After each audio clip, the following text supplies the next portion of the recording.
हाँ जी दोस्तों, भारत ने एक बार फिर एक बहुत बड़ी उपलब्धि हासिल की है।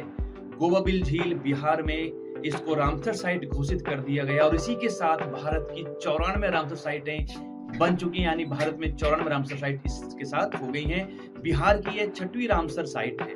अगर रामसर साइट के मामले में भारत की रैंकिंग की बात करते हैं, तो विश्व में यूनाइटेड किंगडम और मेक्सिको के बाद भारत का तीसरा स्थान है और एशिया में भारत का फर्स्ट स्थान है रामसर साइट के मामले में। अगर हम अपने राज्यों की बात करते हैं तो सबसे ज्यादा रामसर साइट तमिलनाडु में है, उसके बाद नंबर आता है यूपी का और तीसरे नंबर पे बिहार है।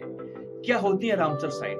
अंतर्राष्ट्रीय स्तर पर इन जो वेटलैंड होती हैं, जो आर्द्र भूमि होती है, उनको बचाने के लिए, उनका एक सही अच्छे से इस्तेमाल करने के लिए ईरान के शहर रामसर में 1971 में एक समझौता, एक कन्वेंशन हुआ जो जाना गया रामसर कन्वेंशन के नाम से। 1982 में भारत भी इसका सदस्य बना और ये रामसर जो साइट होती हैं, ये इकोलॉजिकल एनवायरनमेंट के लिए बहुत महत्वपूर्ण होती हैं। कई सारे विदेशी पक्षी आते हैं, बहुत सारे पेड़ पौधे जीव जंतु के घर होती हैं। फ्लड को रोकने में, ग्राउंड वाटर को मेंटेन करने में इन रामसर साइट का काफी योगदान होता है। और एक बड़ी बात यह कि जो गोवाबिल झील है, यह गंगा और महानंदा नदी दोनों के बीच में है और यह कम्युनिटी कंजर्वेटेड साइट है, मतलब वहाँ के लोकल लोगों के द्वारा इस को क्या किया गया, सुरक्षित किया गया है। तो ऐसी महत्वपूर्ण जानकारी के लिए डिटेल से पढ़ने के लिए आप जुड़िए मेरे साथ एसएस कॉलेज से मेरी क्लास पर। Thank you.